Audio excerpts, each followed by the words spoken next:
Szabad a csó. Mennyire jó sikerült. Basszátok már.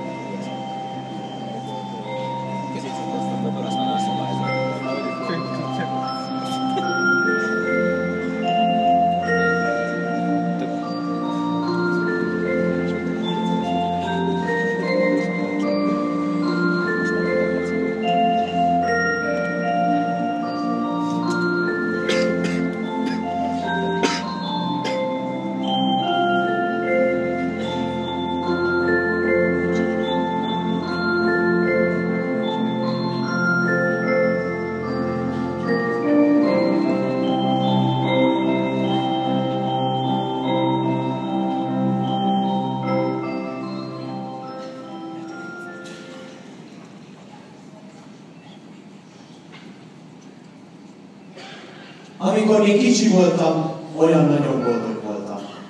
A világ közepe voltam. Amíg kicsi voltam és aranyos, mindenki így beszélt hozzám. Anyuka egyetlen boldogsága. Nagymama szemefénye, drága csillagom.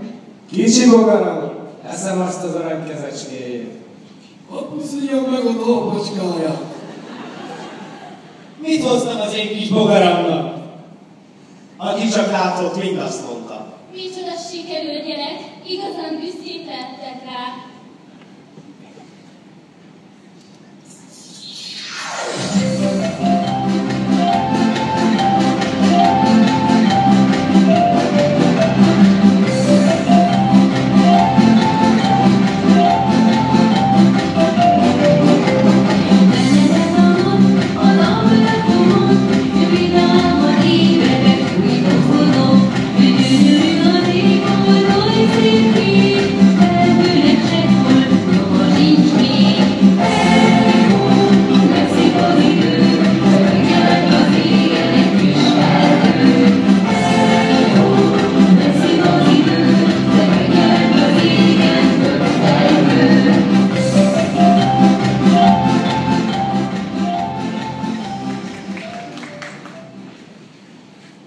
Aztán lassan tágult körülöttem a világ.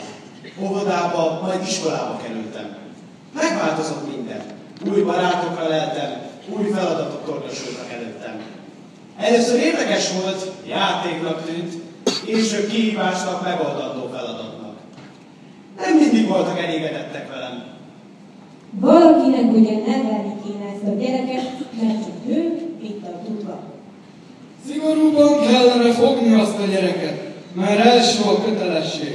Meg kellene válogatni, hogy kikkel barátkozik ez a gyerek, mert aki korba közé keveredik, azt megeszik a disznók. Többet kellene aludni ennek a gyereknek, mert sohasem alussza ki magát. Többet kellene tanulni ennek a gyereknek, mert itt nem visz semmire. Amióta nagy vagyok és butaságokat beszélek, és elviselhetetlen vagyok, és rossz rám nézni, aki csak megállt, azt mondja. Na hát, ez volna a ti fiatok, szinte lehetetlen, nem is lehet ráismerni. Amióta nagy vagyok és ütődött, és nyegle és idétlen, csak őnek is sóhajtoznak, hogy Kire ütött ez a gyerek? Kire ütött ez a gyerek? Kire ütött ez a gyerek? Kire ütött ez a gyerek? Kire ütött ez a gyerek? Kire ütött ez a gyerek? Én nem tudom, hogy kire, de az anyjára biztos nem. Én nem tudom, hogy kire, de az apjára biztos nem. Szerencse, hogy szegény Jolán ezt már nem értem el. Most láthatja az anyja, nem kellett volna mindent ráhagyni. Te vagy az apja, hát miért nem pofozod meg? Minden kamasz elviselhetetlen. Aj, sokassó! Mi türelmünknek is van határa. És ez így nem mehet tovább. csak azt még nem tudják pontosan, hogy akkor hogyan is menjen.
beszéden, azóta nem lehet hozzám szólni.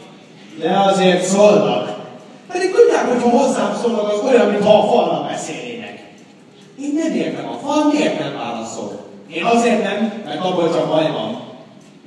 Az a baj, hogy ideges ez a gyerek. Nem, itt az a baj, hogy nem sportol ez a gyerek. Az a baj, hogy zárkózott ez a gyerek. Az a baj, hogy nem érdekli ezt a gyereket semmi. Az a baj, hogy túlterhelt ez a gyerek. Az a baj, hogy nem gondolkodik ez a gyerek. De abban mindnyájan egyetértenek, hogy Nincsen benne semmi jó érzés.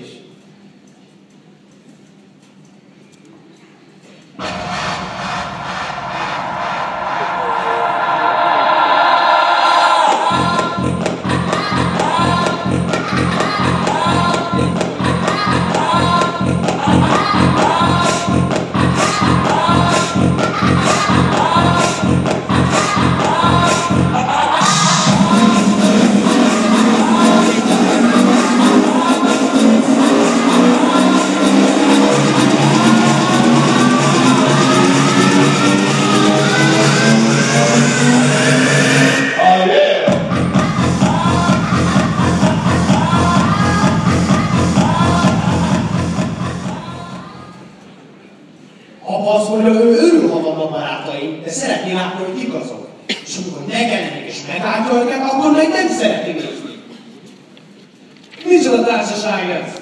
Egyik sem törni meg a lábát. Mindegyik zsebre dugja a kezét.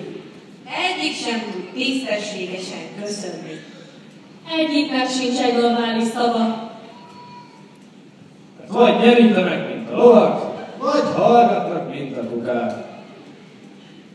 Mert anyukámnak és apukámnak az én koromban megvolt a maga jó társasága, akikkel kirándulni jártak, társaságot játszottak, és értelmes emberek módjára beszélgettek.